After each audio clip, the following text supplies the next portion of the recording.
கிறிஸ்துக்கு நண்பான சகோதரர்களே, உங்களை யாவரையும் நம்முடைய பிதாவாகிய நாமத்தினாலும் நம்முடைய ஆண்டவர் இயேசு கிறிஸ்து நாமத்தினாலும் உங்களுக்கு கிருபையும் சமாதானம் உண்டாவதாக என்று வாழ்த்தி வரவேற்கிறேன். இந்த நாளிலும் நாம் கடந்த வாரத்தில் பார்த்த இந்த பாடத்தின் தொடர்ச்சியாக இரண்டாம் பாகமாக நாம் பார்க்கிறோம். அது என்னவென்றால், இந்த உலகத்துக்கே இஸ்ரேல் என்ற தேசம் தேவையாயிருக்கிறது. ஆனால் இந்த நாளிலே இந்த உலகம் எல்லா தேசங்களும் இஸ்ரேல் தேசத்துக்கு எதிரான ஒரு மனநிலை உடையவர்களாக இருக்கிறார்கள். ஆனால் வேதம் சொல்லுகிறது, இந்த இஸ்ரேல் தேசத்தின் மூலமாக இந்த உலகத்தையே நான் ஆசீர்வதிப்பேன் என்று வேதத்திலே நாம் கடந்த நாளிலே நாம் பார்த்தோம். முதல் பாகத்தில் பூமியின் வம்சங்களெல்லாம் உனக்குள் ஆசீர்வதிக்கப்படும் என்று ஆபிரகாமுக்கு வாக்குத்தத்தம் கொடுத்திருக்கிறார். ஆபிரகாமின் மூலம்தான் ஈசாக்கு, ஈசாக்கு மூலம் யாக்கோபு, யாக்கோபுக்கு 12 மக்கள். அந்த ஜனங்கள் தான் இன்றைக்கு இஸ்ரேல் என்று சொல்லப்படுகிற அந்த ஜனங்களாக இருக்கிறார்கள். அதனால் ஆபிரகாமுக்கு அப்படியாக தேவன் ஒரு வாக்குத்தத்தத்தை கொடுத்தார். பூமியின் வம்சங்களெல்லாம் உனக்குள் ஆசீர்வதிக்கப்படும்.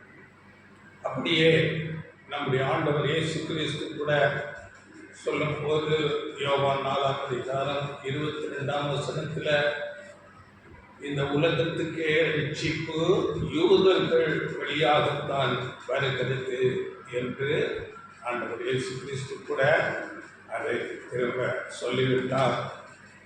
இன்றைக்கு நாம் பார்க்கும்போது யாராவது நம்மிடத்தில் தேவன் இன்றைக்கும் பழைய ஏற்பாட்டிலே செய்வது போல அற்புதங்களை செய்கிறாரா என்று கேட்டால், ஆம், ஆண்டவர் தேவன் இன்றைக்கும் அற்புதம் செய்கிறவராகவே இருக்கிறார். அதற்கு உதாரணம் இஸ்ரேல் என்ற ஒரு தேசம் ஒரு நாடாக இன்றைக்கு இருக்கிறது என்றால் அது தேவனுடைய மகாபெரிய அற்புதம். அப்படியே இந்த பரிசுத்த வேதம் உண்மையானதா என்று ப்ரூவ் பண்ணும்படியாக யாராவது நம்மிடம் கேட்டால், அது கூட 2000 வருடங்களாக உலகமெங்கும் சிதறடிக்கப்பட்ட இந்த இஸ்ரேல் ஜனங்கள் இன்றைக்கு ஒரு தேசமாக இருக்கிறார்கள் என்றால் அது இந்த பரிசுத்த வேதத்தில் சொல்லப்பட்ட எல்லா தீர்க்க தரிசனங்களும் நிறைவேறி இருக்கிறது. அதனால வேதம் உண்மை என்பது ப்ரூவ் பண்ணுறதுக்கு அது ஒன்றுமே ஆதாரமாக இருக்கிறது. அதனால தேவன் இஸ்ரேல் ஜனங்கள் மூலமாக இந்த உலகத்துக்கு 3 ஆசீர்வாதங்களை கொடுக்கிறார். அதிலே 2 ஆசீர்வாதங்கள் தேவன் ஆல்ரெடி கொடுத்துட்டார். அது என்ன? ஒன்று, தேவனுடைய வார்த்தையாகிய இந்த பரிசுத்த வேதம். இந்த பரிசுத்த வேதத்தை எழுதினது எல்லாமே அந்த யூத ஜனங்கள். தேவனுடைய வார்த்தை இந்த உலகத்துக்கு கொடுக்கப்பட்டது யூதர்கள் மூலமாக. அப்படியே 2வது ஒரு ஆசீர்வாதம், ஆண்டவர் இயேசு கிறிஸ்து உலக ரட்சகராக இந்த பூமிக்கு வந்தது 2வது பெரிய ஆசீர்வாதம். அவர் கூட யூதர்கள் அங்கே மத்தியில் ஒரு யூதனாக அங்கே வருகிறார். வந்து பாவமில்லாமல் வாழ்ந்து இந்த உலகத்தின் பாவத்தை எல்லாம் தன்மேல் சுமந்து கொண்டு அவர் அந்த பாவத்துக்கு ஒரு அதிகாரியாக தம்மை பலியாக ஒப்புக் கொடுத்திருக்கிறார். அதனால இந்த இரண்டு ஆசீர்வாதங்களும் ஆல்ரெடி நிறைவேறினார். மூன்றாவது ஆசீர்வாதம் தேவனுடைய ராஜ்யம் வர வேண்டியதாக இருக்கிறது. அதனால இந்த மூன்றாவது ஆசீர்வாதம் கூட வெகு சீக்கிரத்தில் வருகிறதா இருக்கிறது என்று நாம் பார்க்கிறோம். வேதத்தில் அநேக தீர்க்க தரிசனங்கள் அதை குறித்து பேசுகிறதா இருக்கிறது. அதனால இஸ்ரேலை இந்த உலகத்தில் உள்ள எப்படிப்பட்ட பெரிய வல்லரசு நாடுகளாக இருந்தாலும் இந்த இஸ்ரேல் தேசத்தை அழிக்கவே முடியாது. அதை குறித்து நம்ம கடந்த நாட்களில் பார்த்தோம். இஸ்ரேல் தேசம் ஒலிவ மரத்துக்கு ஒப்பிட்டு பேசப்படுகிறது. ரோமர் 11ஆம் அதிகாரத்தில் அங்கே ஒலிவ மரத்துக்கு ஒப்பிட்டு இஸ்ரேல் தேசத்தை குறித்து பேசுகிறார். அந்த ஒலிவ மரம் அழிவே இல்லாத, அப்படி இந்த இஸ்ரேல் தேசம் எந்த ஒரு மனுஷனாலும் அழிக்க முடியாமல் தேவன் இந்த உலகத்தில் அவர்களை வைத்திருக்கிறார். அது மாத்திரமல்ல, எரேமியாவின் புஸ்தகத்தில் நாம் படித்தோம் 31ஆம் அதிகாரத்தில் 35 37 வசனங்களில் நாம் படிக்கும்போது நாம் காண்கிற இந்த சூரிய சந்திர நட்சத்திர நியமங்களை அழிக்க முடிந்தால் இந்த இஸ்ரேல் தேசத்தை அழிக்க முடியும் என்று அங்கே எரேமியா மூலமாக தீர்க்கதரிசனமாக பேசுகிறார். அதனால இந்த இஸ்ரேல் தேசம் இன்றைக்கு உலகத்தில் உள்ள எல்லா ஜனங்களாலும் வெறுக்கப்பட்டாலும் அவர்களுக்கு விரோதமாக எல்லா தேசங்களும் எழுப்பினாலும் இஸ்ரேலை அழிக்கவே முடியாது. அதனால தேவன் உலகத்தை ஆசீர்வதிக்கும்படியாக இஸ்ரேலை இந்த பூமியில வைத்திருக்கிறார். இந்த தேவனுடைய ராஜ்யம் உலகத்தில் வரும்போது இஸ்ரேல்ல முதலாவது அந்த தேவனுடைய ராஜ்யம் துவங்குகிறதா இருக்கிறது. எருசலேம் உலகத்துக்கே ஒரு ஹெட்குவார்ட்டர் தலைமையிடமாக இருக்கும் என்று வேதத்தில் படிக்கிற அந்த ஒரு வசனத்தை படிக்கிற எரேமியா 3:17 எரேமியா 3:17. அக்காலத்திலே எருசலேமை கர்த்தருடைய சிங்காசனம் என்பார்கள். சகல ஜாதியாரும் எருசலேமில் விளங்கிய கர்த்தருடைய நாமத்தின் நிமித்தம் அதிரிடமாக சேர்வார்கள். அவர்கள் இனி தங்கள் பொல்லாத இருதயத்தின் இச்சையின்படி நடவார்கள். காலத்திலே எருசலேமை கர்த்தருடைய சிங்காசனம், அதுதான் தலைமையிடமாக இருக்கும் ராஜ்யம். அதனால இன்றைக்கு நம்ம என்ன பார்க்க போகிறோம் என்றால் ஒரு 5 காரியங்கள் நாம் பார்க்க போகிறோம். முதலாவது,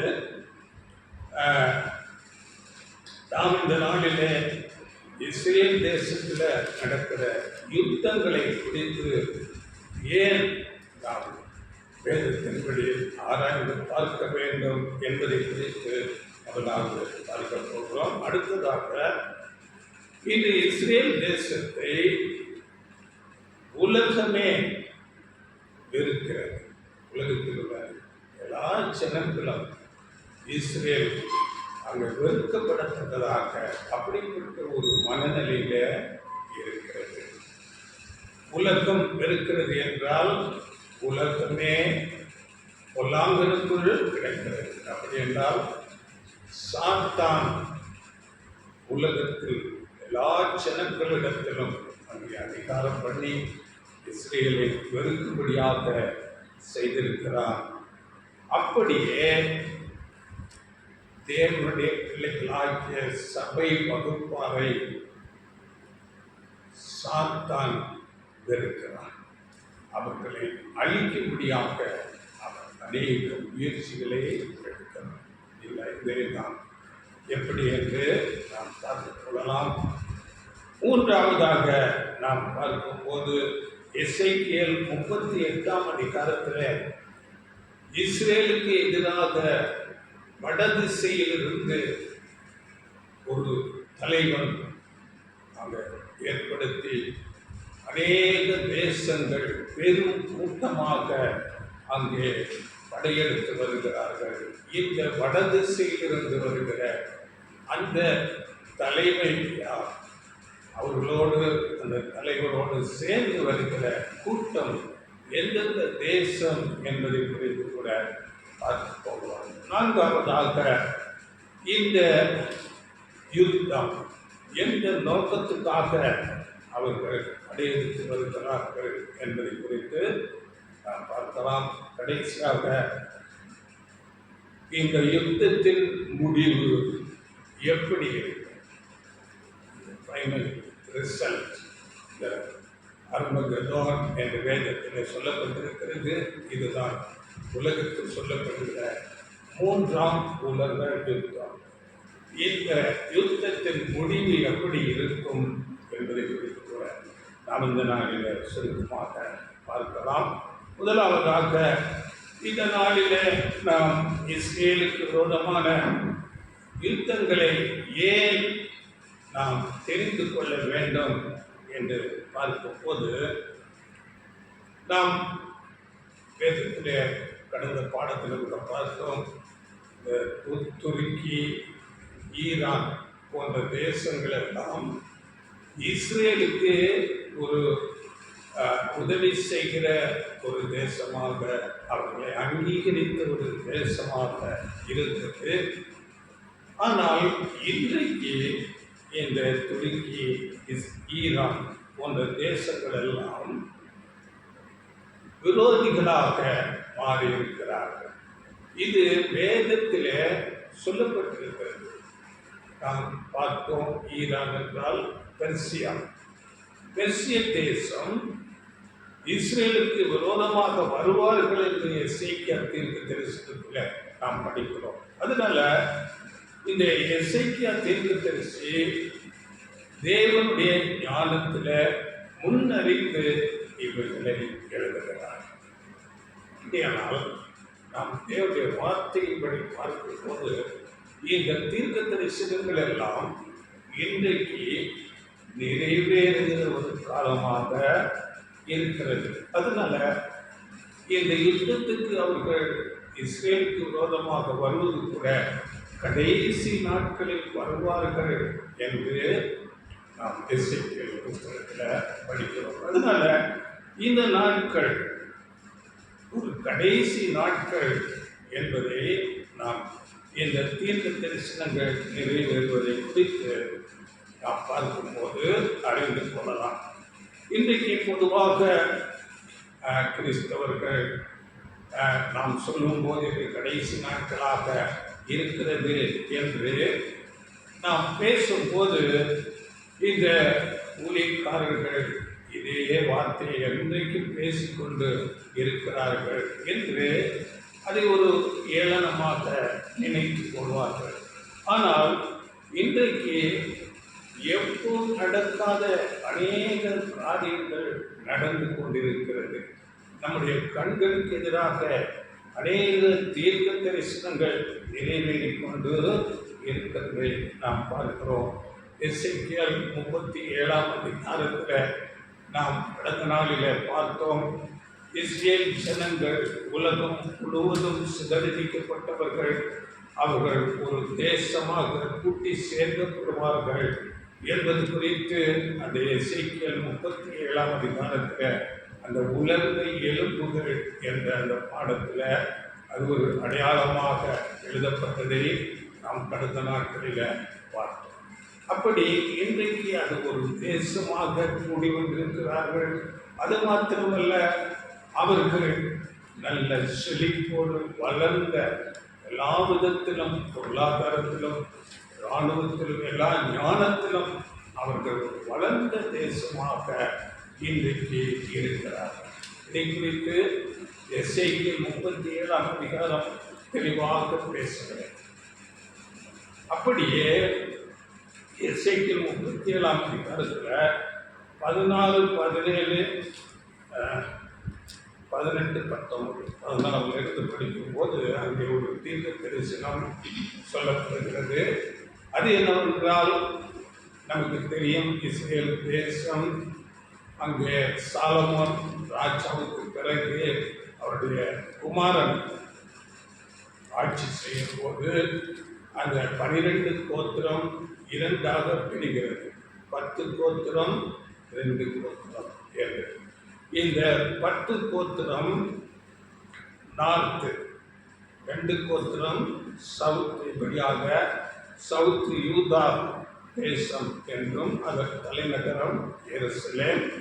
அப்படியே நார்த்து இஸ்ரேல், அதன் தலைநகரம் சமாரியா என்று இப்படி 2ஆக பிரிகிறது.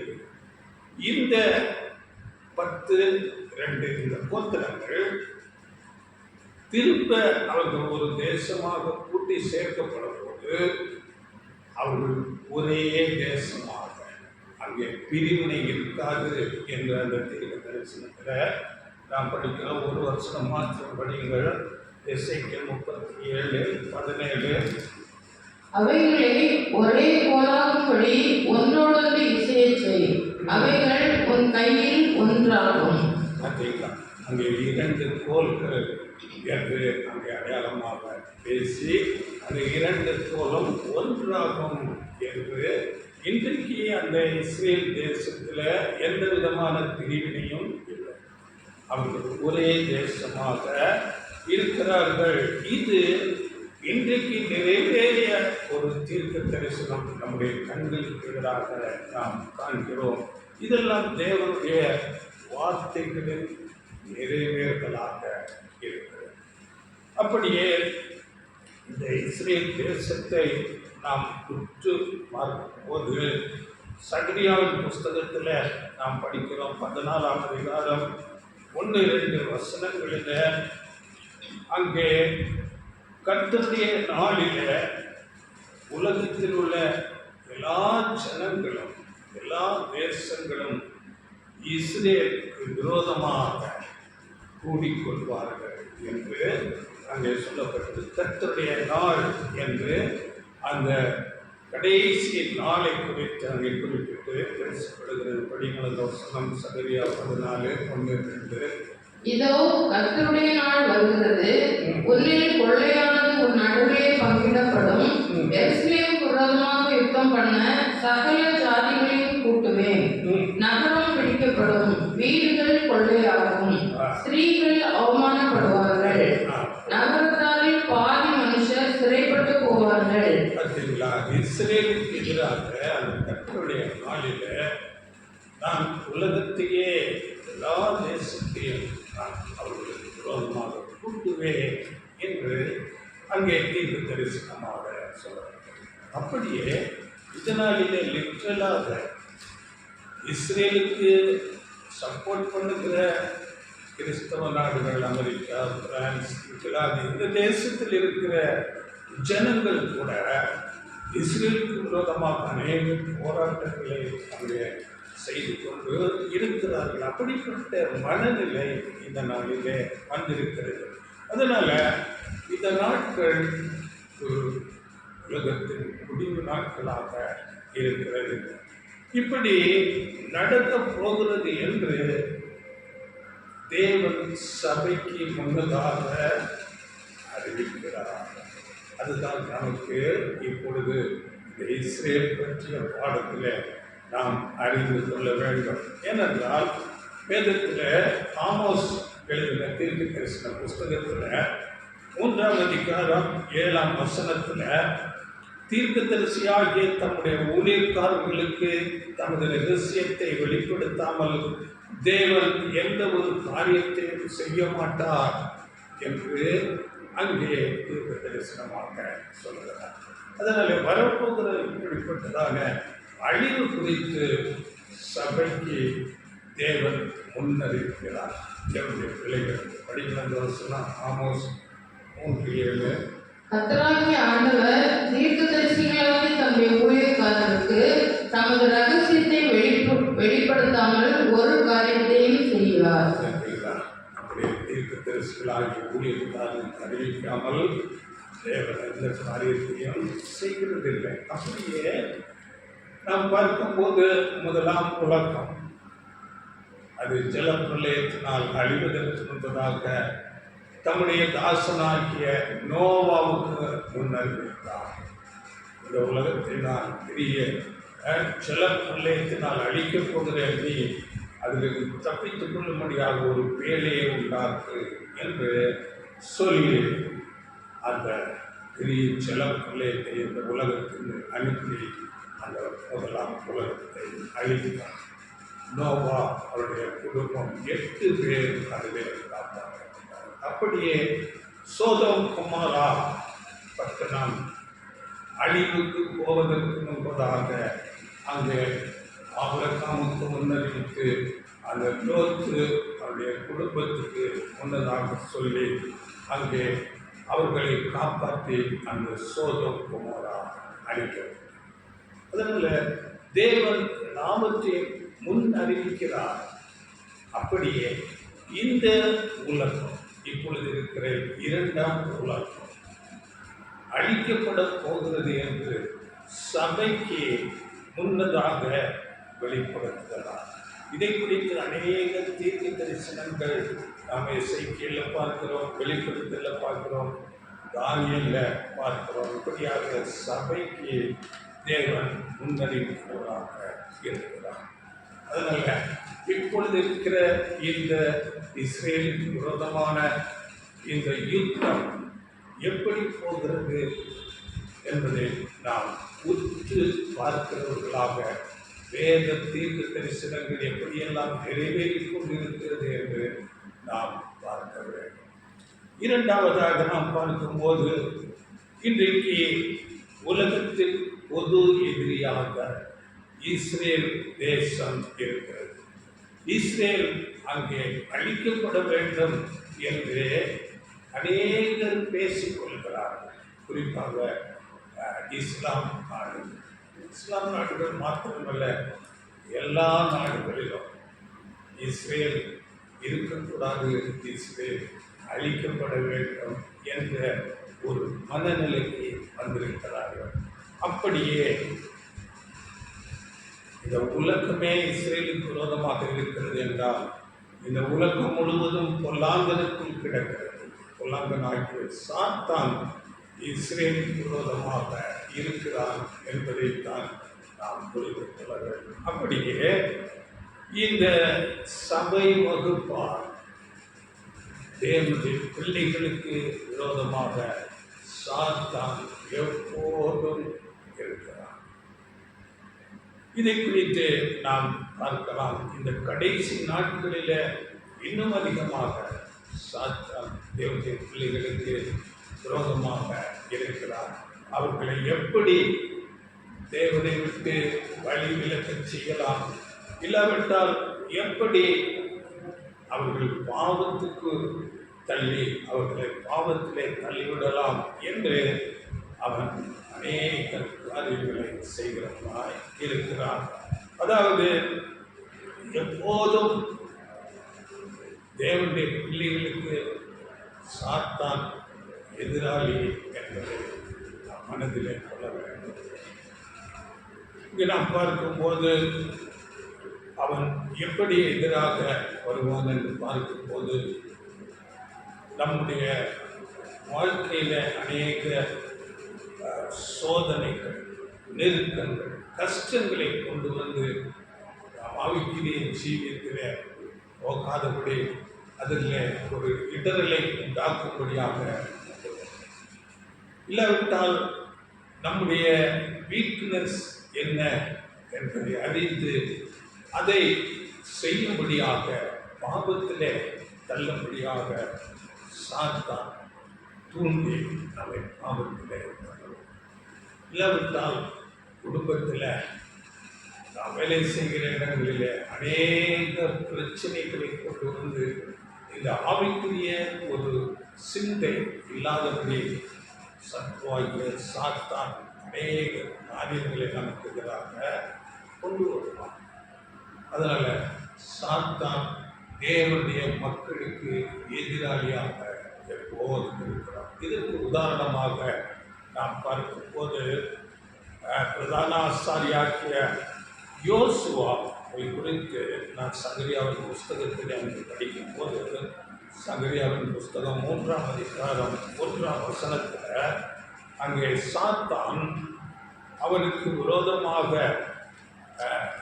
அவனை பாவத்திலே தள்ளுபடியாக அவனுக்கு வலது பக்கத்திலே நிற்பதாக அந்த வசனம் சொல்கிறபடியாக சகரியா 3:1. அவர் பிரதான ஆசாரியனாகிய யோசுவாவை எனக்கு காண்பித்தார். அவன் கர்த்தருடைய தூதனுக்கு முன்பாக நின்றான். சாத்தான் அவனுக்கு விரோதம் செய்ய அவன் வலது பக்கத்திலே நின்றான். பார்த்தீங்களா, ஒரு பிரதான ஆசாரி யோசுவா அவருக்கு அங்கே விரோதம் பண்ண தீமையில தள்ளும்படியாக வலது பக்கத்தில் அங்கே சாத்தான் இருக்கிறான். அதனால சாத்தான் தேவனுடைய மக்களுக்கு எப்போதும் எதிராளியாக அவர்களுக்கு விரோதமாக என்ன செய்யலாம் என்று இருக்கிறான். சாத்தான் வஞ்சிக்கிறவன், நம்மை ஏமாற்றுகிறவன், மோசம் போக்குகிறவன், அவன் பொய்யன் என்று வேதம் சொல்கிறார். இன்றைக்கு நாம் உலகத்தில் பார்க்கும்போது கிறிஸ்தவர்கள் அநேகரை மோசம் போக்கி வைத்திருக்கிறார், உண்மையாக. ஆனால் அவர்களுக்கு அது தெரியாது. சாத்தான் வஞ்சித்து வைத்திருக்கிறான், மோசம் போக்குகிறான். எப்படி என்று நாம் பார்க்கும்போது இன்றைக்கு கிறிஸ்தவர்களில் அவர்களுக்கு ஒரு போதனை கொடுக்கப்பட்டிருக்கிறது. ஆண்டவர் இயேசு கிறிஸ்துவை நீங்கள் விசுவாசித்தால் போதும், உங்களுக்கு ரட்சிப்பு. அவரை விசுவாசித்தாலே நீங்கள் ரட்சிக்கப்பட்டாயிற்று என்கிற ஒரு போதனை. ஆண்டவர் இயேசுவை விசுவாசித்தால் போதுமா? அப்படி என்றால் ஆண்டவர் இயேசு ஏன் சொல்லுகிறார்? மத்தேயு 7ஆம் அதிகாரத்தில் 13-14 வசனங்களில் அங்கே இடுக்கமான வாசல் வழியாய் உட்பிரவேசிக்க வகை தேடுங்கள். கேட்டுக்கு போகிற வாசல் அங்கே கேட்டுக்கு போகிற வாசல் விசாலமாக இருக்கிறது, ஜீவனுக்கு போகிற வாசல் இடுக்கமும் வழி நெருக்கமுமாக இருக்கிறது என்று. அப்படி என்றால் அங்கே ஜீவனுக்கு போக வேண்டும் என்றால், அந்த பெரிதான ரட்சிப்புக்குள்ளே நாம் போக வேண்டும் என்றால், நாம் இடுக்கமான வாசல் வழியாக இந்த பாவம் நிறைந்த உலகத்தில் பரிசுத்தமாகவும் நீதியாகவும் நாம் வாழ வேண்டும். தேவனுக்கு பிரியமானதை செய்ய வேண்டும். தேவனுக்கு சாட்சியாக வாழ வேண்டும். இந்த இடுக்கமான வழி நெருக்கமாக இருக்கிறது. ஆண்டவர் இயேசு கிறிஸ்து எப்படி நடந்தாரோ அப்படியே நாம் அவருடைய அடிச்சுவடுகளை பின்பற்றி நடக்க வேண்டும். அதுதான் இடுக்கமான வாசல். இதை குறித்து அப்போஸ்தலர் பேதுரு நமக்கு எழுதும் போது 1 பேதுரு 2ஆம் அதிகாரம் 21ஆம் வசனத்திலே அங்கே நமக்கு மாதிரியை பின்வைத்து போனார் என்று எழுதுகிறார். இதற்காக நீங்கள் அழைக்கப்பட்டும் இருக்கிறீர்கள். ஏனெனில் கிறிஸ்துவும் உங்களுக்காக பாடுபட்டு நீங்கள் தம்முடைய அடிச்சுவடுகளை தொடர்ந்து வரும்படி உங்களுக்கு மாதிரியை பின்வைத்து போனார். மாதிரியை பின்வைத்து விசுவாசித்தால் மாத்திரம் போதுமா? ஆண்டவர் இயேசு போல அவருடைய ஃபுட்ஸ்டெப்ஸில் நாம் நடக்க வேண்டும். அப்படி நடக்காவிட்டால் நம்முடைய விசுவாசம் விருதா என்று தெளிவாக வசனம் சொல்கிறது. 1 கொரிந்தியர் 15ஆம் அதிகாரம் 2ஆம் வசனம். 1 கொரிந்தியர் 15:2. நான் உங்களுக்கு பிரசங்கித்த பிரகாரமாய் நீங்கள் அதை கைக்கொண்டிருந்தால் அதனாலே நீங்கள் ரட்சிக்கப்படுவீர்கள். மற்றபடி உங்கள் விசுவாசம் விருதாயிருக்குமே. கற்றீங்களா? நான் உங்களுக்கு பிரசங்கித்தபடி கை கொண்டு நடந்தால் அது அதனால தான் ரட்சிப்பு. இல்லாவிட்டால் விசுவாசம் விருதா. எவ்வளவு தெளிவாக வசனம் சொல்லுகிறது. ஆண்டவர் இயேசு மாதிரி அவரை போல அவருடைய சாயலுக்கு ஒப்பாக உண்மையான சத்தியம் அதுதான். இன்னைக்கு சாத்தான் அப்படிப்பட்ட விசுவாசித்தால் மாத்திரம் போதும். இன்னைக்கு அநேகர் அப்படிதான். சபைக்கு போகிறாங்க, ஏதோ காணிக்கையில போடுறாங்க, எல்லாரையும் போல உலகத்தார் போல சீட்டு கொண்டு எழுதுகிறார். இது விருந்தா. அடுத்த இன்னொரு வசனம் கூட இருக்கிறது. 1 கொரிந்தியர் 7ஆம் அதிகாரம் 19ஆம் வசனத்தில் கூட விருத்த சேதனம் ஒன்றுமில்லை, விருத்த சேதனம் இல்லாமை ஒன்றுமில்லை, தேவனுடைய கற்பனைகளை கை கொள்ளுகிறதே காரியம்.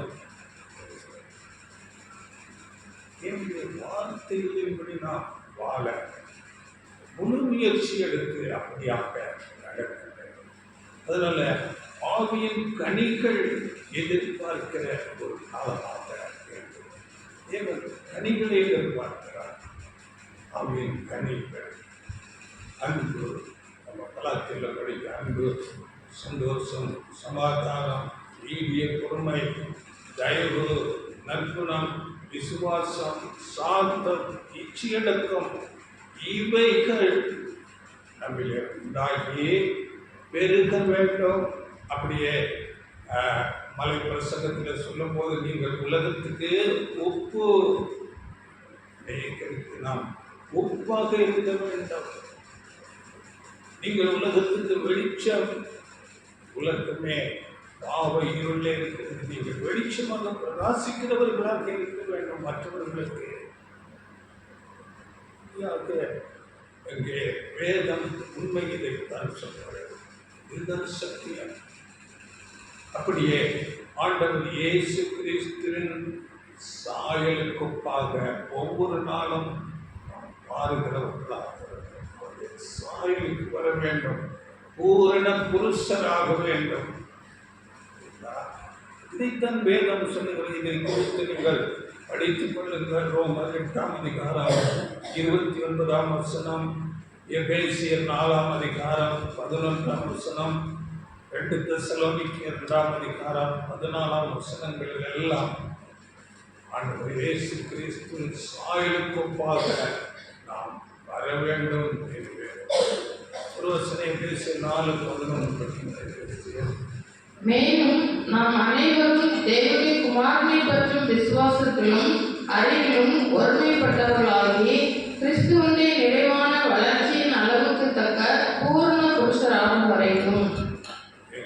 கிறிஸ்துவின் நிறைவான வளர்ச்சி, ஆண்டவர் இயேசு கிறிஸ்துவை போன்ற ஒரு வளர்ச்சி பெற்றவர்களாக மாற வேண்டும். இதைத்தான் வேதம் சொல்லுகிறது. இதுதான் இறுக்கமான பாதை. எபேசியர் 3ஆம் அதிகாரம் 16-17 வசனங்களிலே நீங்கள் அவருடைய ஆவியினாலே உள்ளான மனுஷனில் வல்லமையாய் பலப்படவும் விசுவாசத்தினாலே கிறிஸ்து உங்கள் இருதயங்களில் வாசமாயிருக்கவும் நீங்கள் அன்பிலே வேரூன்றி கிறிஸ்துவின் அன்பின் ஆழம், அகலம், உயரம் இன்னதென்று அறிந்து நீங்கள் வளர வேண்டும் என்று சொல்லப்பட்டது. அதனால விசுவாசித்தால் மாத்திரம் போதாது. அந்த விசுவாசம் விருதா. கிறிஸ்துவின் சாயலுக்கு ஒப்பாக கிறிஸ்து உங்கள் இருதயங்களிலே வாசம் பண்ண வேண்டும். நாம் கிறிஸ்துவை பிரதிபலிக்கிறவர்களாக நாம் வாழ வேண்டும். இப்படியாகத்தான் வேதம் சொல்லுகிறது. ஆனால் இன்று மெஜாரிட்டி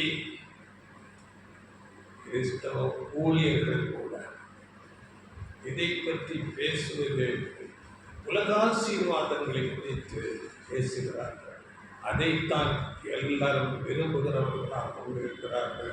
அந்த இடங்களிலே ஜனங்கள் கூட்டம் கூட்டமாக உலக ஆசீர்வாதத்துக்காக அங்கே ஓடிக்கொண்டு இருக்கிறார்கள். ஆனால் ஆண்டவர் இயேசு சொல்லும் போது, ஒருவனை பின்பற்றி வர விரும்பினாலும் சொல்லுங்க பார்த்தீங்களா, தன்னைத்தான் வெறுத்து சிலுவை சுமந்து, இந்த சிலுவை தான் இடுக்கமான பாதை, நீதி நிமித்தம் வருகிற துன்பங்கள், சிலுவை சுமந்து அவரை பின்பற்றி அவருடைய அடிச்சுவர்களை பின்பற்றி நாம் போக வேண்டும். இதைத்தான் ஆண்டவர் இயேசு சொல்கிறார். இந்த சுவிசேஷ யுகம்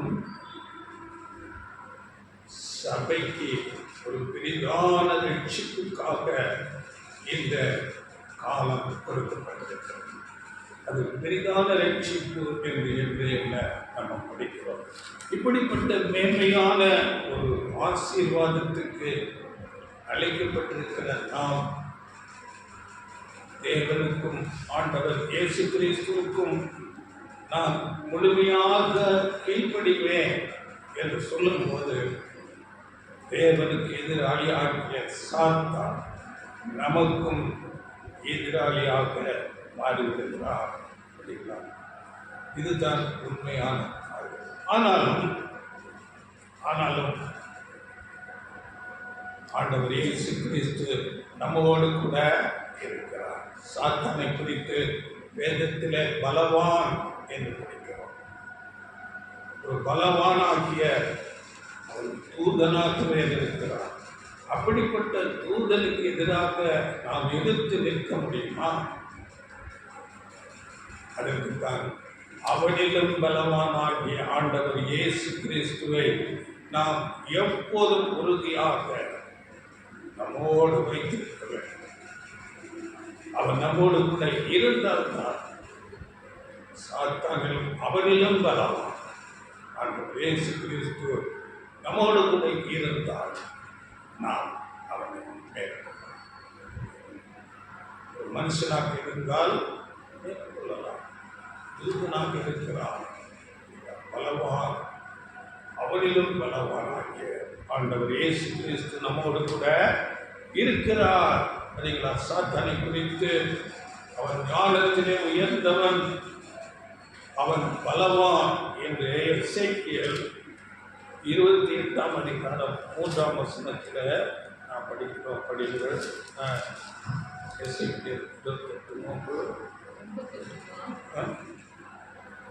28 தானியேலை பார்க்கிறோம் நீ ஞானவான். இதோ தானியேலை பார்க்கிறோம் நீ ஞானவான், ரகசியமானதென்றும் உனக்கு மறைபொருள் அல்ல. 12 நீ தேவனுடைய தோட்டமாகிய ஏதேனில் இருந்தவன். பத்மராகம், புஷ்பராகம், வைரம், படிகப்பச்சை, கோமேதகம், எஸ்பி, இந்திரநீலம், மரகதம், மாணிக்கம் முதலான சகலவித ரத்தினங்களும் பொன்னும் உன்னை மூடிக்கொண்டிருக்கிறது. நீ சிருஷ்டிக்கப்பட்ட நாளில் உன் மேல வாத்தியங்களும் உன் நாகசுரங்களும் உன்னிடத்தில் ஆயத்தப்பட்டிருந்தது.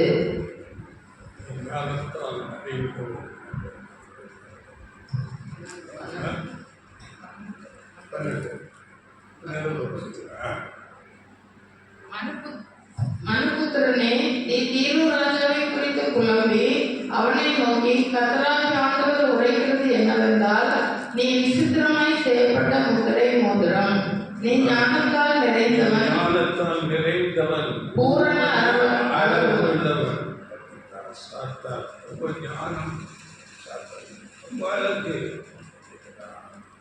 பலவான் சொல்லியிருக்கிறார். அதனால அப்படிப்பட்ட சாத்தான் நமக்கு எதிராளியாக இருக்கும்போது நம்முடைய ஆண்டவர் இயேசு கிறிஸ்து நம்மோடு இல்லாவிட்டால் நாம் இந்த ஓட்டத்தில் ஜெயிக்கவே முடியாது.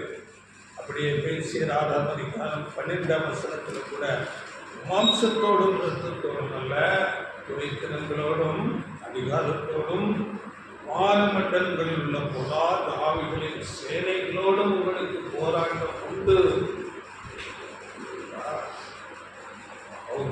சொல்லுகிறார், சாத்தான் வானமண்டலத்தில் உள்ள பொல்லாத ஆவிகள் தூதர்கள் சேனைகளோடு நமக்கு போராட்டம் இருக்கிறது.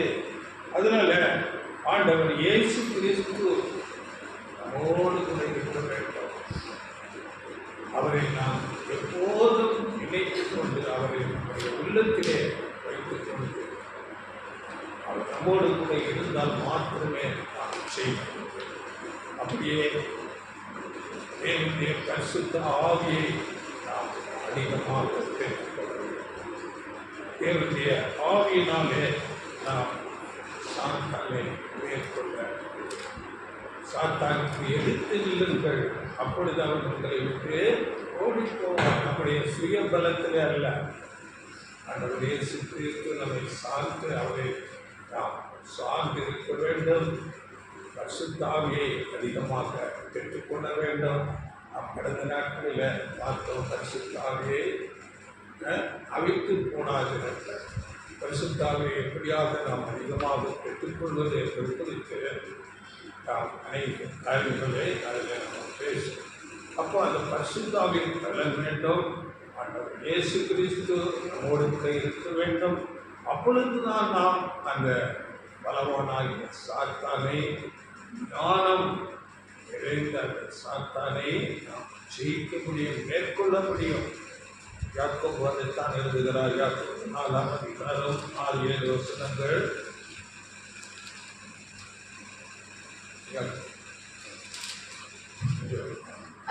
அவர் அதிகமான கிருபையை அளிக்கிறாரே, ஆதலால் தேவன் பெருமை உள்ளவர்களுக்கு எதிர்த்து நிற்கிறார், தாழ்மை உள்ளவர்களுக்கோ கிருபையை அளிக்கிறார் என்று சொல்லியிருக்கிறது. ஆகையால் தேவனுக்கு கீழ்ப்படிந்திருங்கள், பிசாசுக்கு எதிர்த்து நிற்குங்கள், அப்பொழுது அவன் உங்களை விட்டு ஓடி போவான். எதிர்த்து நிற்குங்கள். நம்முடைய சுய பலத்தில் பெருமையாக நடந்தால் செய்கின்றனர். சாத்தானை எதிர்த்து நில்லுங்கள், அப்பொழுது அவன் உங்களை விட்டு ஓடி போவான். இதை குறித்து நம்ம இன்னொரு பாடம் இருக்கு. நம்ம கடந்த வருகிற நாட்களில் எடுப்போம். அதாவது பிசாசின் வஞ்சனைகள் பற்றி, அந்த வஞ்சனையிலிருந்து நாம் எப்படி தப்பித்துக் கொள்ளலாம் என்பது குறித்த ஒரு பாடம் வருகிற நாட்களில் எடுப்போம். அதனால இரண்டாவதாக இன்றைக்கு சத்துருவாகிய சாத்தான் தேவனுடைய பிள்ளைகளாகிய நமக்கு எதிராக இருக்கிறார். அதை நாம் மனதிலே வைத்துக் கொள்ள வேண்டும். ஆண்டவர் இயேசு கிறிஸ்துவை உறுதியாக நாம் பிடித்துக் கொள்ள வேண்டும். தேவனுடைய பரிசுத்த ஆவியை அதிகமாக பெற்றுக்கொள்ள வேண்டும். அப்பொழுதுதான் நாம் அவரை எதிர்த்து நிற்க முடியும், நாம் ஜெயிக்க முடியும். மூன்றாவதாக நாம் பார்க்கும் போது எசேக்கியேல் 38ஆம் அதிகாரத்தில் இஸ்ரேலுக்கு எதிராக வடதிசையிலிருந்து அங்கே ஒரு லீடர் எழுப்பி வருகிறார். அவன் தலைமையில் அநேக தேசங்கள் இஸ்ரேலுக்கு விரோதமாக வருகிறது என்று நாம் படிக்கிறோம். இந்த வட திசையிலிருந்து வருகிற அந்த தலைமை லீடர், அவரோடு வருகிற அந்த தேசங்கள் எல்லாம் யார் என்பதை குறித்து இந்த 38ஆம் அதிகாரத்தில் நாம் பார்க்கலாம். எசேக்கியேல் 38ஆம் அதிகாரத்தில் 6ஆம் வசனத்தில், அப்படியே 15ஆம் வசனத்தில், எசேக்கியேல் 39:2 இதில் எல்லாத்துலேயுமே வடதிசையிலிருந்து வருவதாக சொல்லப்பட்டிருக்கு. 15ஆம் வசனம் மட்டும் படிங்க. 30 அப்பொழுது நீயும் உன்னுடனே கூட திரளான ஜனங்களும் வடதிசையில் உள்ள உன் ஸ்தானத்திலிருந்து வருவீர்கள். அவர்கள் பெரிய கூட்டமும் திரளான சேனையுமாய் இருந்து எல்லாரும் குதிரைகளின் மேல் ஏறுகிறவர்களாய் இருப்பார்கள். எல்லாரும் வடதிசையிலிருந்து இருப்பார்கள். இது யார்? இஸ்ரேலுக்கு விரோதமாக வருகிறது யார் என்று நாம் பார்க்கும் போது அங்கே சொல்லும் போது இஸ்ரேல் மேல பெரும் கூட்டமும் திரளான சேனைகளுமாக இருப்பார்கள் என்று வால்மீகம் போல அவர்கள் இஸ்ரேலை மூடுவார்கள் என்று நாம் படிக்கிறோம். எசேக்கியேல் 38ஆம் அதிகாரத்தில் நாம் 2லிருந்து படிக்கும் போது அங்கே 9 வரையிலும் சில நாடுகளின் பெயர்கள் கொடுக்கப்பட்டிருக்கு. இஸ்ரேலுக்கு விரோதமாக வருகிற நாடுகள். 2ஆம் வசனம், மனுபுத்திரனே, மேசேக் தூபால் ஜாதிகளின் தலைமையான அதிபதியாகிய மாகோகுக்கு தேசத்தானான கோகுக்கு எதிராக நீ உன் முகத்தை திருப்பி அவனுக்கு விரோதமாக தீர்க்க தரிசனம் உரைத்து. இது சொல்லப்படுகிறது. அதாவது மாகோகு தேசத்தானான கோகு. மாகோகு என்று சொல்லும்போது அது இன்றைக்குள்ள சென்ட்ரல் ஏசியா அதை அடையாளப்படுத்துகிறது. அதில் உஸ்பெகிஸ்தான், தஜிகிஸ்தான் போன்ற சில நாடுகள் வருகிறது. அப்படியே த பிரின்ஸ் ஆஃப் ராஸ் என்று ஆங்கிலத்தில் வருது. அதாவது இங்கே தமிழில் ஜாதிகளின் தலைமையான அதிபதியாகிய மாகோகு என்று இங்கிலீஷில் த பிரின்ஸ் ஆஃப் ராஸ் என்று. இது யார் என்றால் இதுதான் ரஷ்யா. வல்லரசாக இருக்கிற இந்த ரஷ்யாவை அடையாளப்படுத்துகிறது. அப்படியே மேஷா அண்ட் தூபால் இவையெல்லாம் துருக்கி, இன்றைய துருக்கி என்ற தேசத்தை அடையாளப்படுத்துகிறது. அடுத்த 5ஆம் வசனம், அவர்களுடைய கூட பெர்சியரும் எத்தியோப்பியரும் லீபியரும் இருப்பார்கள். அவர்கள் எல்லாரும் கேடகம் பிடித்து தலைச்சிராவும் தெரிந்திருப்பார்கள். பெர்சியர் என்றால் அதுதான் இன்றைய ஈரான் தேசம். அப்படியே எத்தியோப்பியா என்று சொல்லுகிறது இன்றைய சூடான். லீபியர் என்று சொல்லப்படுகிறது இன்றைய லிபியாவை அப்படியே கோமர் என்று சொல்லப்படுகிறது கூட துருக்கியை அடையாளப்படுத்துகிறது. அடுத்தது 6ஆம் வசனம், கோமேரும் அவனுடைய எல்லா இராணுவங்களும் வடதிசையிலுள்ள தோகர்மா வம்சத்தாரும் அவர்களுடைய எல்லா இராணுவங்களும் ஆகிய திரளான ஜனங்கள் உன்னுடனே கூட இருப்பார்கள். இது கூட துருக்கியை தான் அடையாளப்படுத்துகிறது. இதெல்லாம் அந்த எசேக்கியா 2500 வருடங்களுக்கு முன்பதாக தரிசனமாக இருக்கிறார். இன்றைக்கு தேசங்கள், அநேக தேசங்கள் பிரிக்கப்பட்டிருக்கிறது. அதனால் இவைகள் துருக்கி அடையாளப்படும். அடுத்ததாக நாம் பார்க்கும்போது 13ஆம் வசனம், சேபா தேசத்தாரும் தேகாம் தேசத்தாரும் தர்சீஷின் வர்த்தகரும் அதனுடைய பால சிங்கங்களான அனைவரும் உன்னை நோக்கி. இப்படி சேபா தேசத்தார் என்றால் இன்றைய சவுதி அரேபியா, தேகான் தேசத்தார் என்றால் இன்றைய ஏமன் நமக்கு தெரியும். அந்த ஹவுதி படைகள் அங்கே இஸ்ரேல் புறமாக இப்பவே அநேக தாக்குதல்களை செய்து கொண்டிருக்கிறார்கள். அப்படியே தர்சீசின் வர்த்தகர் அது யாரையால் இன்றைய ஸ்பெயின். இப்படி எல்லா தேசங்கள் ரஷ்யா தலைமையில் நடக்கிறது. இந்த நாடுகள் பற்றி ஆதியாகமத்திலேயே சொல்லப்படுகிறது. ஆதியாகமம் 10ஆம் அதிகாரம் 2ஆம் வசனத்தில் அங்கே சேம் காம் யாப்பேத் அந்த நோவாவின் மக்களிடத்திலிருந்து இந்த உலகமே வருகிறது. அதில் நாம் 2ஆம் வசனத்தில் படிக்கும்போது 2ஆம் வசனம், யாப்பேத்தின் குமாரர் கோமர், மாகோகு, மாதாய், யாவான், தூபால், மேஷேக்கு, தீராஸ் என்பவர்கள். இந்த பேரெல்லாம் அங்கே வருது. இந்த எல்லாம் நோவாவின் மக்களிடத்திலிருந்து வருகிற சந்ததி. அவர்கள் குறிப்பாக மாகோகு என்று சொல்லப்படுகிறது. அப்படி இங்கே குறிப்பிடப்படுகிறது எசேக்கியேலில்.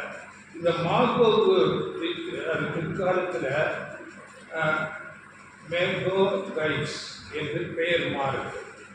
அப்படி மாறி அதன் பிறகு அவர்கள் ஆசியா மைனர் என்று அழைக்கப்படுகிற அந்த தேசங்கள் சிரியா, கசகஸ்தான், ஆப்கானிஸ்தான், உஸ்பெகிஸ்தான், இப்படி அநேக நாடுகள் இதில். அப்போ மார்க்கோக்கு என்றாலே இப்படிப்பட்ட அநேக தேசங்கள். இந்த நாடுகள் எல்லாம் ஒன்றாக சேர்ந்து ரஷ்யா தலைமையில் இஸ்ரேலுக்கு விரோதமாக யுத்தத்துக்கு நடக்கிறார்கள். அதனால இஸ்ரேலுக்கு வடதிசை என்று நாம் பார்க்கும் போது அங்கே இருக்கிற தேசம் அந்த ரஷ்யா. ரஷ்யா தலைமையில் இந்த படைகள் எல்லா தேசத்து படைகள் நாம் படித்தோம். கார்மேகம் போல எல்லா சேனைகளாக அங்கே இஸ்ரேலுக்கு விரோதமாக வருவார்கள். எசேக்கியேல் 38ஆம் அதிகாரம் 3ஆம் வசனத்தில் மேசேக் துர்வால் ஜாதிகளின் அதிபதியாகிய கோகே என்று படிக்கிறோம். இது ஒரு லீடரை அடையாளம், ஒரு தலைமை என்றால் ஒரு தேசத்தின் தலைவர் தலைமை பொறுப்பு எடுத்துக்கொண்டு இந்த தேசங்கள் எல்லாம் சேர்த்து கொண்டு பெரும் திரளாக இஸ்ரேலுக்கு விரோதமாக வருவார்கள். இப்போ நாம் பார்க்கும் போது இன்றைக்கு இஸ்ரேலுக்கு விரோதமாக ரஷ்யா இதுவரையிலும் இல்லை. இதுதான் உண்மையான காரணம். இஸ்ரேலும் ரஷ்யாவும் நேரடியாக எந்த விதமான பகையும் இல்லாமல் இருக்கிறது. ஆனால் தீர்க்க தரிசனம் எசேக்கியா மூலம் சொல்லப்படுகிறது, ரஷ்யா தலைமையில் இஸ்ரேலுக்கு எதிராக அநேக தேசங்கள் கூட்டணி அமைத்து வருவார்கள் என்று தீர்க்க தரிசனம் பேசுகிறது. இதை குறித்து நாம் பார்க்கும்போது அவர்கள் இன்றைக்கு இப்பொழுது நடக்கிற காரியங்கள் அது எப்படி என்றால், ரஷ்யா உக்ரைன் யுத்தம் நடந்து கொண்டிருக்கிறது. இந்த உக்ரைனுக்கு இஸ்ரேல் தேசம் மறைமுகமாக, அதாவது வேறு தேசங்களுக்கு ஆயுதங்களை அனுப்பி அமெரிக்கா வேறு சில தேசங்களுக்கு அனுப்பி அவர்கள் மூலமாக உக்ரைனுக்கு ஆயுதங்களை கொடுக்கிறார்கள். இதை இந்த ரஷ்யா அறிந்து கொண்டு அவர்களை எச்சரிக்கிறார்கள். நீங்கள் இப்படியாக தொடர்ந்து ஆயுதங்களை கொடுத்தால் நாங்கள் உங்களை நேரடியாக தாக்குவோம். இப்படிப்பட்ட ஸ்டேட்மெண்ட் இப்போ வருகிறது. அதனால தீர்க்க தரிசனங்கள் நம்முடைய கண்களுக்கு எதிராக நிறைவேறிக் கொண்டு ரஷ்யா உக்ரைன் யுத்தம் கூட தேவனுடைய தீர்க்க தரிசனம் நிறைவேறுவதற்கு ஒரு காரணமாக இருக்கிறது. அதனால வேதம் தெளிவாக சொல்லுகிறது, ரஷ்யா தலைமையில அநேக தேசங்கள், நாம் பார்த்த அநேக தேசங்கள் எல்லாம் இஸ்ரேலுக்கு விரோதமாக படையெடுத்து வருகிறது. அப்படிப்பட்ட ஆயத்தங்கள் இந்த நாட்டிலே நடந்து கொண்டு இருக்கிறது. அப்படியே நாம் கடந்த நாட்களில் பார்த்தோம், ஈரான், துருக்கி எல்லாம் இஸ்ரேலுக்கு நட்பு நாடுகளாக இருந்தது. இன்றைக்கு எதிராளி ஆகிவிட்டது. ஈரான் நமக்கு தெரியும், கடந்த நாட்களில் நேரடியாக இஸ்ரேலை தாக்கியிருக்கிறார். இப்படி எதிராளி ஆகிவிட்டார்கள். தீர்க்க தரிசனத்தின் எல்லாம் தீர்க்க தரிசனங்கள் நிறைவேறுகிறதா இருக்கிறது. அப்படியே இன்றைக்கு நாம் பார்க்கும்போது அநேக சின்ன தேசங்கள் ரஷ்யாவோடு அங்கே ஒரு உடன்படிக்கை படுகிறதை நாம் பார்க்கிறோம். நாம் பார்க்கும்போது இந்த கிர்கிஸ்தான், தஜிகிஸ்தான், ஆப்கானிஸ்தான், சூடான் போன்ற தேசங்கள் எல்லாம் ரஷ்யாவோடு அங்கே நட்பு பாராட்டி அவர்களோடு ஆயுதங்கள் வாங்குவது, அவர்களோடு பயிற்சி எடுப்பது, இப்படியாக இந்த நாட்களிலே நடந்து கொண்டு இருக்கிறது. எல்லாம் தேவனுடைய வார்த்தையின்படி தீர்க்க தரிசனத்தின்படி நடந்து இருக்கிறது. அப்படியே நாம் பார்க்கும்போது இந்த ரஷ்யா மீட்பர் எப்பவும் இல்லாத விதமாக ஈரானோடு அதிகமான ஒரு தொடர்பை ஏற்படுத்தி கொண்டிருக்கிற நாட்டில் அவர் ஈரான் போயிருக்கிறார். போய் அங்கே ஒப்பந்தங்கள் போடுகிறார்கள். அநேக ஆயுதங்கள் பரிமாறப்படுகின்றன. அப்படியே ரஷ்யாவிலிருந்து பெரிய பரிசு சென்று இன்னும் அநேக ஆயுதங்கள் அவர்களுக்கு கொடுக்கப்படுகின்றன. இப்படி அவர்கள் மிகவும் நெருக்கமாக வருகிறார்கள். அப்படியே நாம் பார்க்கும்போது வடகொரியாவுக்கு ரஷ்யா அதிபர் இருக்கிறார். அவர்களோடு அங்கே ஒப்பந்தங்கள் செய்யப்படுகிறது. நாங்கள் உங்களுக்கு எந்த விதத்தில் உதவி செய்ய எப்பொழுதும் ஆயத்தமாக இருக்கிறோம் என்று அங்கே ஒரு ஒப்பந்தம் செய்திருக்கிறார்கள். அது என்ன சொல்கிறார்கள்? No limit partnership. அப்படிப்பட்ட ஒரு ஒப்பந்தம் வடகொரியா ரஷ்யா செய்திருக்கிறது. அதனால எசேக்கியேல் 38:15 நாம் பார்க்கும்போது, அதாவது இந்த நாடுகள் இல்லாமல் வேறு அநேக நாடுகள் நாம் படியுங்கள். அப்பொழுது நீயும் உன்னுடனே கூட திரளான ஜனங்களும் வடதிசையிலுள்ள உன் ஸ்தானத்திலிருந்து வருவீர்கள்.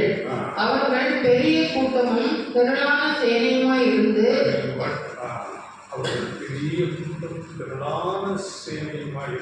எல்லா பகுதிகளிலுமே அப்போ அநேக தேசங்கள் இன்றைக்கு ரஷ்யாவோடு கூட்டணி சேர்க்கப்படுகிறது. ரஷ்யா அப்படியாக தலைமை தாங்குகிற இடத்துல நாம் எசேக்கியேல் 37 பார்த்தோம். அவர்கள் எல்லா தீர்க்க தரிசனங்களும் இன்றைக்கு நிறைவேறி தீர்ந்தது. எசேக்கியேல் 37 அது சிதறடிக்கப்பட்ட இஸ்ரவேல் ஜனங்கள் எல்லாம் கூட்டி சேர்க்கப்பட்டிருக்கிறார்கள். அப்படியே 2 ஜாதியாராக இருந்த அந்த இஸ்ரவேல் ஜனங்கள் ஒரு ஜாதியாக இருக்கிறார்கள். இன்றைக்கு அவர்களுக்குள்ள பிரிவினை இல்லை. இவையெல்லாம் தீர்க்க தரிசனங்களின்படி அங்கே நிறைவேறி தீர்ந்தாயிற்று.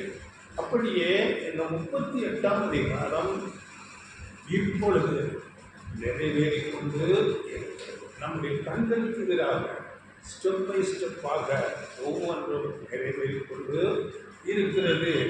இதை குறித்து பல்கலை வைக்கும் 10 எசேக்கியேல் 38:17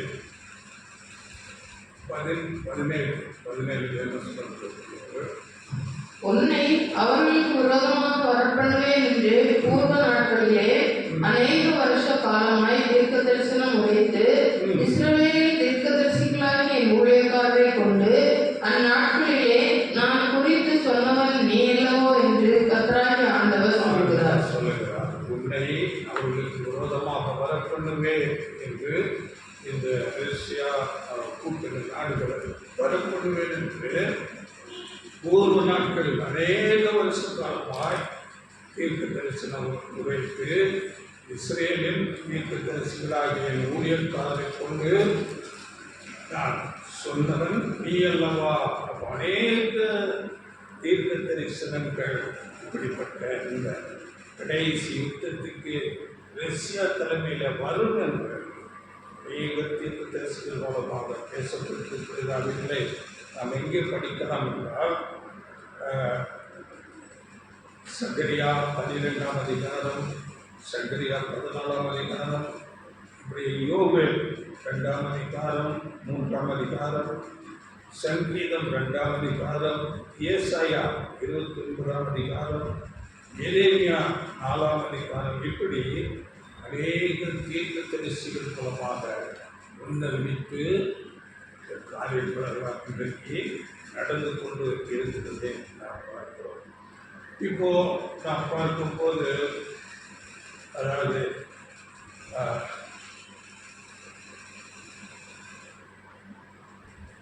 இதை தேவனே இந்த யுத்தத்தை கூட்டி சேர்க்கிறார். இஸ்ரேலுக்கு விரோதமாக நாம் படித்திருக்கிறோம்.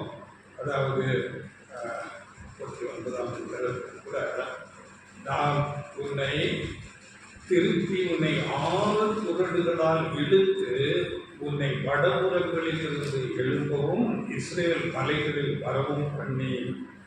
அப்போ அந்த வட திசையிலிருந்து ரஷ்யா அதன் கூட்டணி நாடுகளோடு எல்லாம் சேர்ந்து இஸ்ரேலுக்கு விரோதமாக வருவது தேவனே ஏற்படுத்துகிறார். ஏன் என்று நாம் பார்க்கும் போது அவர்கள் அங்கு அழிவுக்கு போவதற்கு, உலகமே பெரிய அழிவுக்கு போவது. இது எப்படி என்றால், இஸ்ரேலர்கள் எகிப்திலே அடிமைகளாக இருந்தார்கள். அவர்களே அங்கே பலவிதமான வாதிகளை அனுப்பி விடுவித்தார். ஆனாலும் அந்த பார்வோனின் இருதயத்தை தேவன் மீண்டும் கடினப்படுத்துகிறார். கடினப்படுத்தி அவர்கள் பிரயாணப்பட்டு கொண்டு இருக்கும் போது அவர்களுக்கு எதிர்த்து திருப்பியும் சேனைகளோடு கிடக்கிறார். அநேக ரதங்கள் சேனைகளோடு அந்த இஸ்ரேல் ஜனங்களுக்கு விரோதமாக வருகிறார். அப்பொழுது அங்கே செங்கடலை திறந்து அவர்களை கடந்து போக பண்ணி அந்த பார்வோன் சேனை முழுவதையும் அழித்து விட்டார். அப்படியே இவையெல்லாம் நமக்கு பாடமாக உள்ளதாக சொல்லப்பட்டது. அப்படியே சோதம் குமாரா அழிக்கப்பட்டது. இப்படியாக தேவன் இந்த இஸ்ரேலுக்கு விரோதமாக அவரே அவர்களை வரவைக்கிறார். வரவைத்து அவரை அங்கே அழித்து போடுவார். இதை குறித்து அநேக வசனங்கள் அவர்கள் எப்படி தீர்ப்பு வருகிறது என்று அங்கே அநேக வசனங்கள் நாம் படிக்கிறோம். எசேக்கியேல் 37ஆம் அதிகாரம் 18-19 வசனங்கள். எசேக்கியேல் இவைகளின் பொருள் இன்னதென்று எங்களுக்கு அறிவிக்க மாட்டீரோ என்று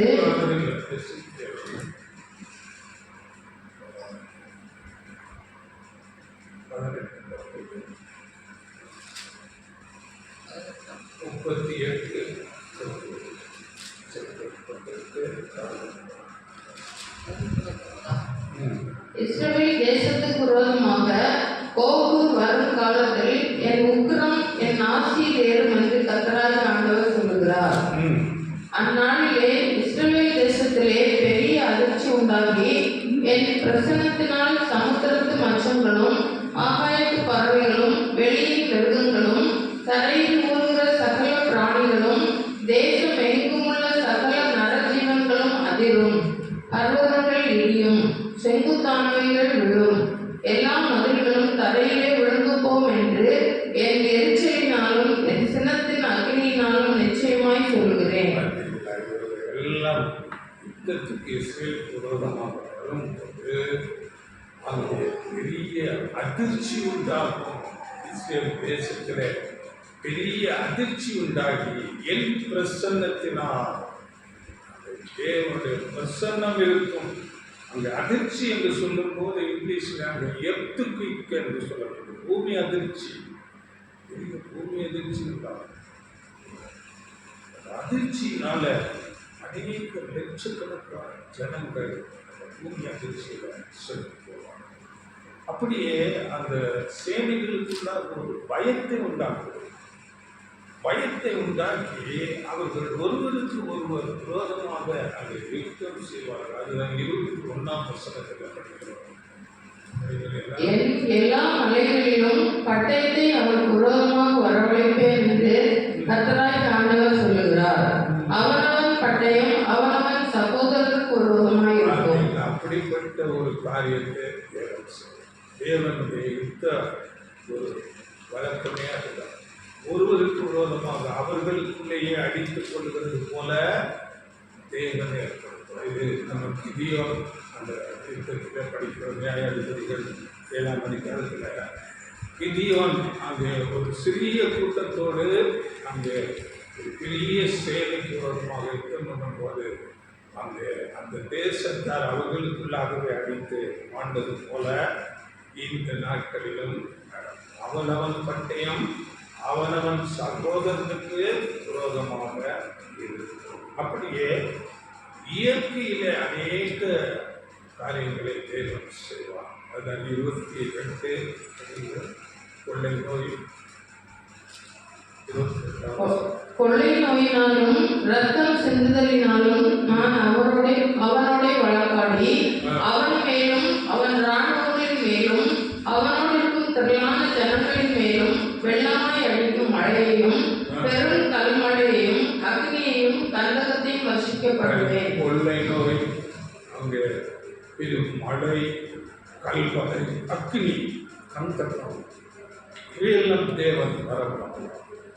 யோசுவா யுத்தம் பண்ணும்போது அங்கே கல்மலை வந்திருக்கிறது. அப்படியே தேவன் கல்மலையை அங்கே அனுப்புகிறார். அப்படி அந்த சேனைகளோடு யுத்தம் பண்ணுவார். அப்படியே அங்கே நாம் படிக்கும்போது அக்னி, கந்தகம், சோதன் குமாராக அக்னி, கந்தகம் எல்லாம் வந்து அந்த சேனல்கள் இஸ்ரேலுக்கு விரோதமாக வந்த படைகள் எல்லாம் பெரிய அங்கே அழிவுக்கு சங்காரமாவார்கள். இதை குறித்து இன்னும் தெளிவாக மீகா புஸ்தகத்தில் நாம் படிக்கிறோம். மீகா 4ஆம் அதிகாரம் 11-12. மீகா சீயோன் தீட்டுப்படுவாளாக, எங்கள் கண் அவளை காண்பதாக என்று சொல்லி அநேக ஜாதியார் உனக்கு விரோதமாக கூடியிருக்கிறார்கள். ஆனாலும் அவர்கள் கர்த்தருடைய நினைவுகளை அறியாமலும் அவருடைய யோசனையை உணராமல் இருக்கிறார்கள். அவர் அரிக்கட்டுகளைப் போல அவர்களை களத்திலே சேர்ப்பார். அரிக்கட்டுகளைப் போல தூக்கி சேர்த்து அவர்களை அங்கே அழித்து போடுவார். கர்த்தருடைய நினைவுகளை அறியாமலும் அவருடைய யோசனையை உணராமலும் வருகிறார்கள். தேவன் என்ன திட்டம் வைத்திருக்கிறார் என்று இந்த புறச்சாதிகள், அந்த ரஷ்ய தலைமையில் வருகிற தேசங்கள் அறியாமல் இருந்து அந்த பெரிய அழிவுக்கு போவார்கள். அவர்கள் அரிக்கட்டுகளைப் போல அவர்களை களத்திலே சேர்த்து அங்கே அழித்து போடுவார். 13ஆம் வசனம். சீயோன் குமாரத்தியே, நீ எழுந்து போராடி நானும் கொம்புகளை இரும்பும் உன் குழம்புகளை வெண்கலமும் ஆக்குவேன். நீ அநேக ஜனங்களை நோக்கி போடுவாய். அவர்கள் தேடி சேர்த்ததை நீ கர்த்தருக்கென்றும் அவர்களுடைய ஆஸ்தியை பூமிக்கெல்லாம் ஆண்டவராய் இருக்கிறவருக்கென்றும் நியமிப்பாய். இஸ்ரவேலுக்கு பெரிய பவரை தேவன் கொடுப்பார். உன் குழம்புகள் வெண்கலமாக்குவேன். குழம்புகளை வெண்கலமாக்குவேன். நான் உன் கொம்புகளை இரும்பும். அப்படிப்பட்ட பலன் அவர்களுக்கு இஸ்ரவேலுக்கு தேவன் என்று எதிராக வந்த எல்லா ஜனங்களையும் அங்கே அழித்து போகும். இஸ்ரேலிலும் அங்கே ஒரு பங்கு அழிவுக்கு போய்விடும். அவர்களுக்கு விரோதமாக வந்த எல்லா ஜனங்களையும் அங்கே தேவன் அழித்து போடுவார். இப்படியாக பெரிய ஒரு அழிவு அந்த இஸ்ரேலுக்கு விரோதமாக வந்த படைக்கு தேவனே யுத்தம். இப்படி இந்த யுத்தம் 38ஆம் அதிகாரம் முழுமையாக அங்கே சொல்லப்பட்டிருக்கிறது. எசேக்கியேல் 38ஆம் அதிகாரத்தில் முழுமையாக அந்த யுத்தம் பேசப்பட்டு கொண்டு அதனுடைய ரிசல்ட் 39ஆம் அதிகாரத்தில் கொடுக்கப்பட்டிருக்கிறது. அடுத்து கூட நாம் பார்க்கலாம். இதுதான் வட திசையிலிருந்து வருகிறது என்றால் அங்கே ரஷ்யா தலைமையில் அநேக தேசங்கள் கூடிக்கொண்டு இஸ்ரேலுக்கு விரோதமாக வருவார். அப்பொழுது அது தேவன் இஸ்ரேலோடு கூட நின்று அவர்களுக்கு விரோதமாக பெரிய அழிவை அங்கே ஜட்ஜ்மெண்டாக கொடுப்பார். இப்பொழுது 4ஆவதாக நாம் பார்க்கும்போது இந்த எல்லா தேசங்களும் இஸ்ரேலுக்கு விரோதமாக எந்த நோக்கத்துக்காக வருகிறார்கள் என்று நாம் பார்க்கும்போது அவர்களை நாம் கொள்ளையிடலாம்.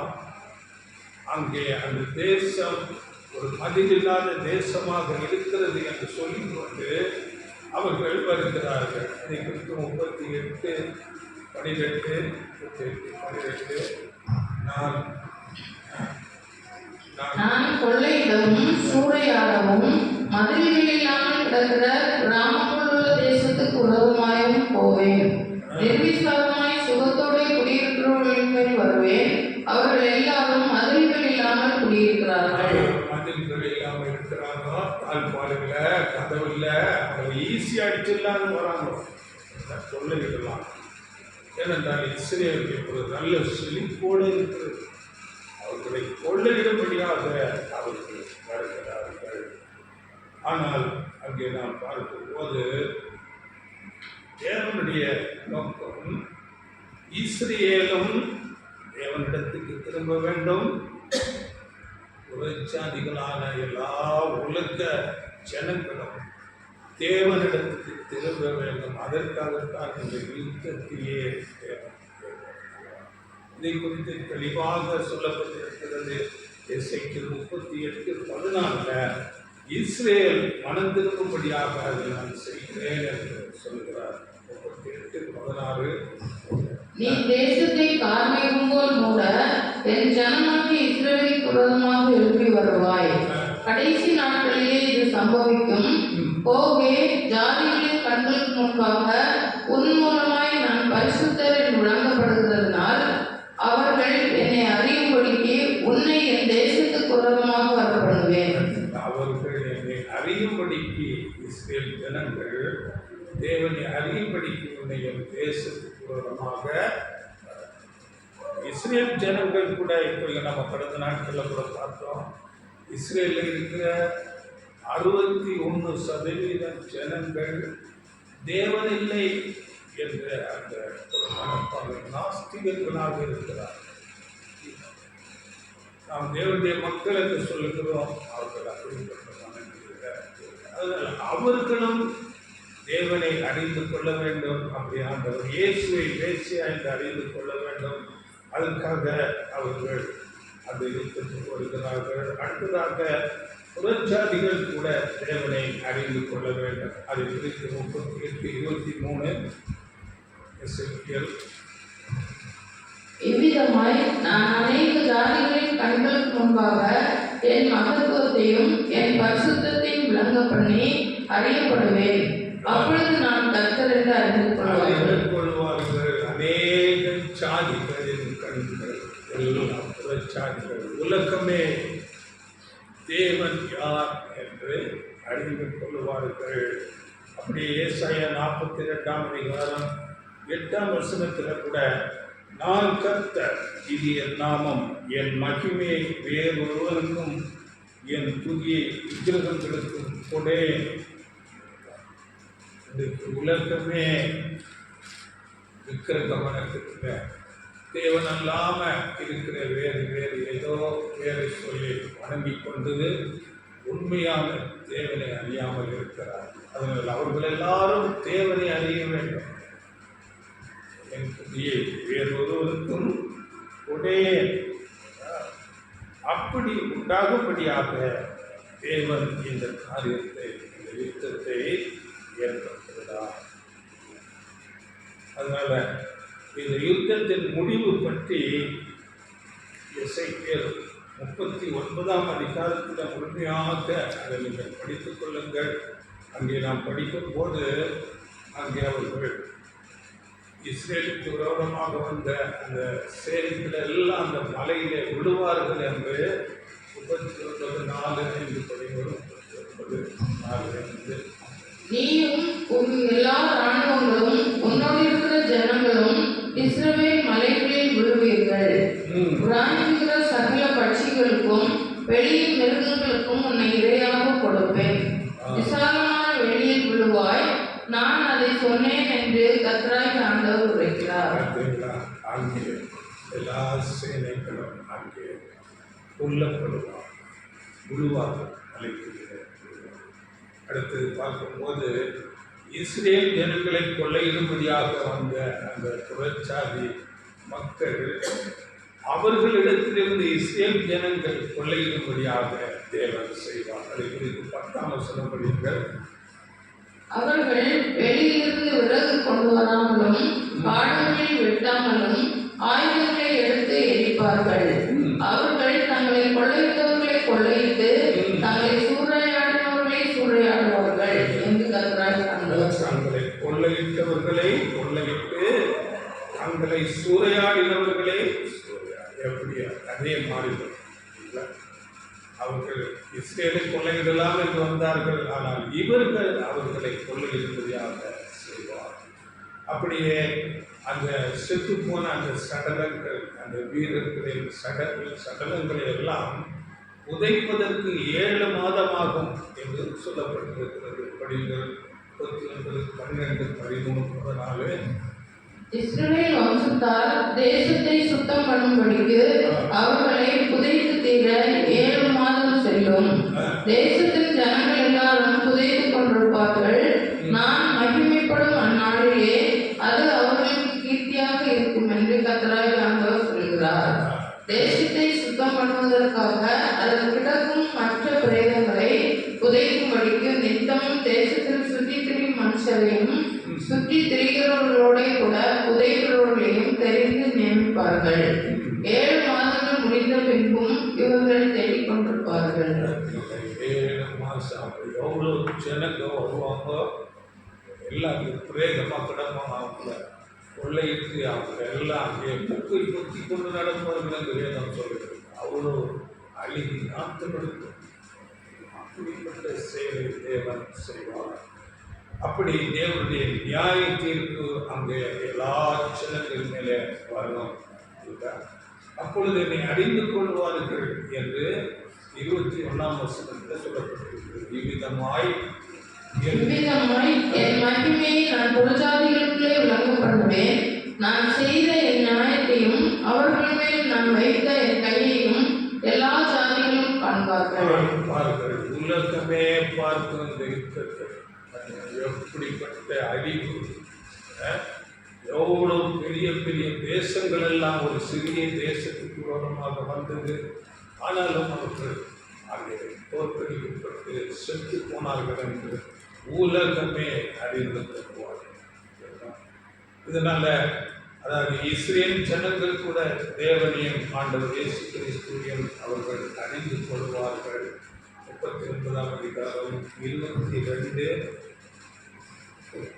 அன்று முதல் என்றும் நான் தங்கள் தேவனாகிய கர்த்தர் என்று இஸ்ரவேல் வம்சத்தார் அறிந்து கொள்வார்கள். 29ஆம் வசனம், நான் இஸ்ரவேல் வம்சத்தார் மேல் என் ஆவியை ஊற்றினபடியினால் என் முகத்தை இனி அவர்களுக்கு மறைக்க மாட்டேன் என்று கர்த்தராகிய ஆண்டவர் சொல்கிறார் என்றார். இஸ்ரேல் ஜனங்கள் கூட அவர்கள் தேவனை அறிந்து கொள்வார்கள். ஆண்டவர் இயேசுவை மேசியா என்று அவர்கள் ஏற்றுக்கொள்வார்கள். இப்படியாக அந்த யுத்தம் ஒரு பெரிய ஒரு அழிவோடு முடிவுக்கு வரும். அவர்கள் உலகமே தேவனை அறிந்து அவரை தொழுது கொள்வார்கள் என்று சகரியாவின் புஸ்தகம் 14:9 சொல்லப்பட்டது. அப்பொழுது கர்த்தர் பூமியின் மீதெங்கும் ராஜாவாய் இருப்பார். அந்நாளில் ஒரே கர்த்தர் இருப்பார், அவருடைய நாமமும் ஒன்றாய் இருப்பார். ஒரே கர்த்தர் பூமியின் மீதெங்கும் ராஜாவாக இருப்பார். இதை குறித்து தானியேல் கூட தீர்க்க தரிசனமாக அநேக காரியங்களை பேசுகிறார். தானியேல் 2ஆம் அதிகாரம் 34ஆம் வசனம் 35ஆம் வசனத்துல அங்கே ஒரு கையினால் பேர்த்து போனாங்க கல் உருண்டு வந்து இந்த உலக ராஜ்யங்களை எல்லாம் அழித்து போட்டு தானவென்றால் அது வளர்ந்து உலகத்தையே நிரப்பி, அதுதான் தேவனுடைய ராஜ்யம். இந்த தீர்க்க தரிசனங்கள் எல்லாம் அந்த நாட்களில் வேறு. அப்போ 2ஆம் அதிகாரம் 44ஆம் வசனம் முடியுது. அந்த ராஜாவின் நாட்களிலே பரலோகத்தின் தேவன் என்றென்றைக்கும் அழியாத ஒரு ராஜ்யத்தை எழும்ப பண்ணுவார். அந்த ராஜ்யம் வேறு ஜனத்துக்கு விடப்படுவதில்லை. ஒரு கல் கையால் பெயர்க்கப்படாமல் மலையிலிருந்து பெயர்ந்து உருண்டு வந்து இரும்பையும் வெண்கலத்தையும் களிமண்ணையும் நொறுக்குவதை நீ கண்டீரே. அப்படியே அது அந்த ராஜ்யங்களை எல்லாம் நொறுக்கி நிர்மூலமாக்கி தானோ என்னென்னைக்கும் நிற்கும். அதுதான் தேவனுடைய ராஜ்யம். உலகத்தில் உள்ள எல்லா ராஜ்யங்களும் அங்கே அழிக்கப்படும். தேவனுடைய ராஜ்யம் அங்கே ஸ்தாபிக்கப்படும். இஸ்ரேல் தான் முதலாவது அவருடைய ராஜ்யம் ஸ்தாபிக்கப்படும். இஸ்ரேல் ஜனங்கள் தான் முதலாவது தேவனை அறிந்து கொள்வார்கள், ஆண்டவர் இயேசுவை நேசித்து ஏற்றுக்கொள்வார்கள். அதன் பிறகு உலகமே அப்படியாக தேவனை அறிந்து கொண்டு அவரை தொழுது கொள்வார்கள். தானியேல் 7:27 வசனத்தில் கூட வானத்தின் கீழெங்கும் உள்ள ராஜ்யங்களின் ராஜரீகம் பரிசுத்தமாக வானத்தின் கீழெங்கும் உள்ள ராஜ்யங்களின் ராஜரீகமும் ஆளுகையும் மகத்துவமும் உன்னதமானவருடைய பரிசுத்தவான்களாகிய ஜனங்களுக்கு கொடுக்கப்படும். அவருடைய ராஜ்யம் நித்திய ராஜ்யம், சகல கர்த்தத்துவங்களும் அவரை சேவித்து அவருக்கு கீழ்ப்பட்டிருக்கும் என்றான். ராஜ்யம் உலகத்தில் ஸ்தாபிக்கப்படும். இதுதான் நம்ம இன்றைக்கு பார்த்திருக்கிறோம். 38, 39 இசைக்கில் அநேக காரியங்கள் இனிமேல் நடக்கிறதாயிருக்கும். 37ஆம் அதிகாரம் முழுவதுமாக நடந்தார்கள். அதனால இசைக்கியல் 38, 39 அப்படியே வார்த்தையின்படி நிறைவேறுகிறதாயிருக்கிறது. இவருடைய வார்த்தை ஒருபோதும் அது நிறைவேறாமல் இருக்காது.